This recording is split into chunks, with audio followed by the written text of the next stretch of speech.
अस्सलामुअलैकुम दोस्तों, उम्मीद करता हूँ आप तमाम लोग रिया से होंगे। अल्लाह पाक आपको अपने ईमान में रखे। आप देख रहे हैं ऑटो के यूट्यूब चैनल। दोस्तों EFE auto electrician classes proper तौर पर अकेडमी के अंदर चल रही हैं। अगर किसी बंदे ने एडमिशन लेना है तो फौरी तौर पर रब्ता करके वो एडमिशन ले सकता है।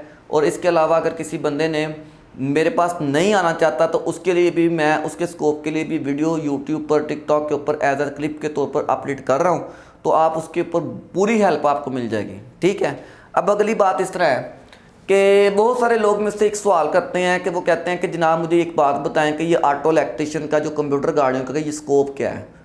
ठीक है, इसका क्या स्कोप है, हम कहाँ पर स्टैंड हो सकते हैं। ठीक है, मेरी बात ज़रा थोड़ी क्लियर रखनी है।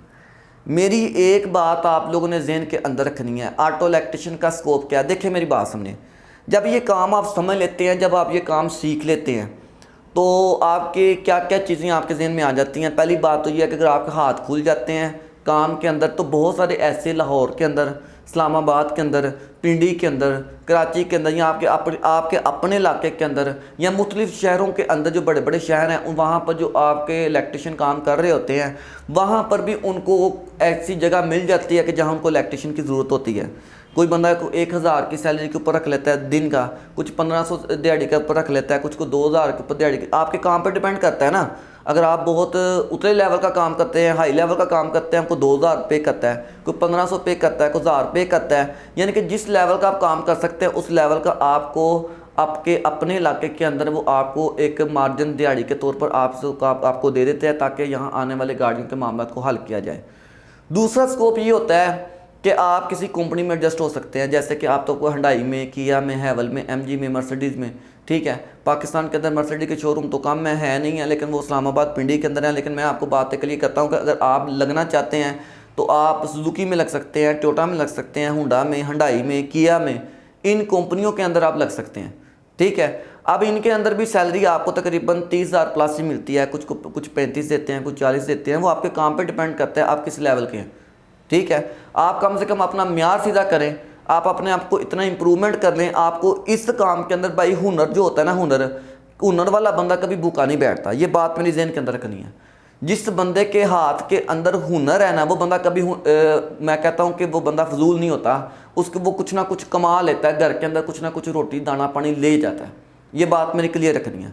अगर आप वर्कशॉप के अंदर नहीं लगे, किसी के पास एडजस्ट हो जाएं, अगर आपके पास अपने सोर्सेज नहीं है तो आप कंपनी के अंदर लग जाएं। कंपनी भी आपको अपॉर्चुनिटी दे देती है, वो आपकी किस्मत पर डिपेंड करता है। ठीक है, कंपनी अगर जगह दे देती है, अगर आप एज आ सीनियर जाएँ तो फिर आपको मौज है। ठीक है, अगर आप जूनियर जाएँ तो आपको 5-6 हज़ार 10 हज़ार आपको एज आ हेल्पर के तौर पर देगी। वहाँ नहीं, पहले काम वर्कशॉप के अंदर सीखें, फिर मामला आते हैं।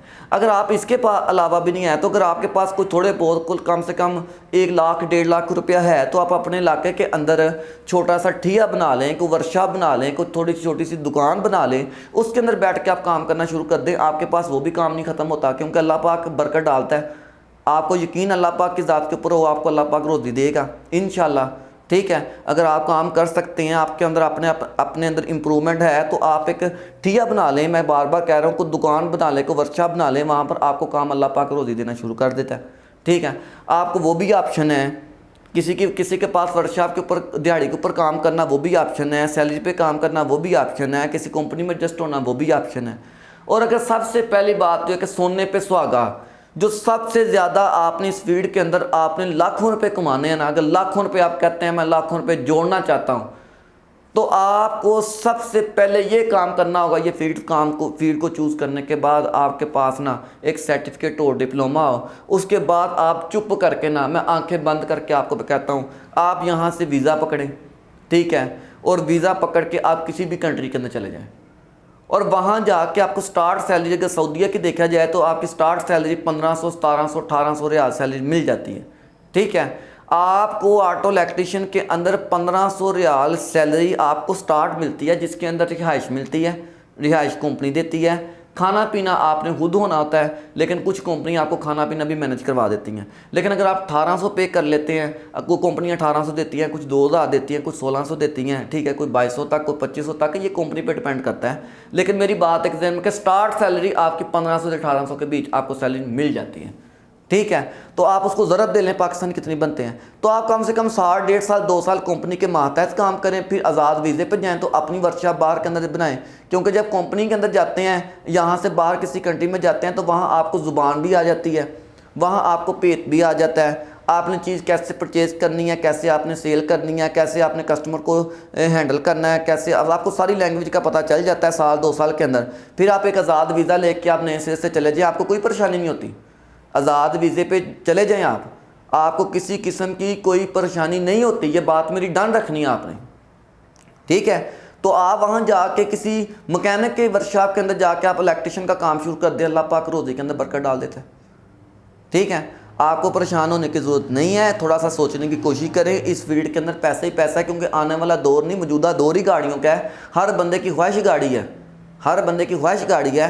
ये स्कोप है, आप अपने ज़हन के अंदर रख के आप इस फील्ड के अंदर आना चाहें तो आप ज़रूर आएँ, ठीक है। इसके अलावा भी बहुत सारी ऐसी चीज़ें हैं जो आपकी अपॉर्चुनिटी खुल जाती हैं, लेकिन मेरी बात एक ज़हन के अंदर रखनी है, सब्ज़ बाग नहीं देखना। ना मैं आपको सब्ज़ बाग देखने दूंगा, ना मैं आपको दिखाऊंगा।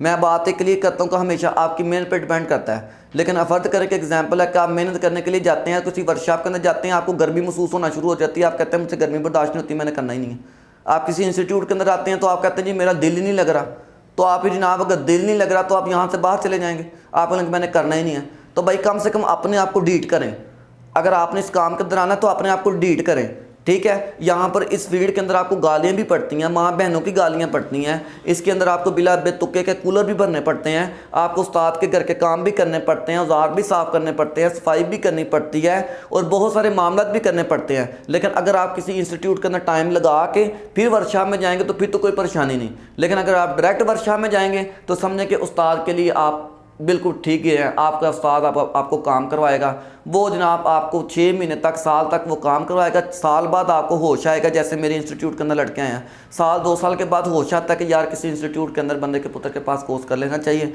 तो आपने 2 साल उस्ताद को फ़ायदा देने के बाद आपने कोर्स का सोचना है, फिर आपने यहाँ पर आना है। लेकिन थोड़ा अपने फ्यूचर को देख के चलिएगा।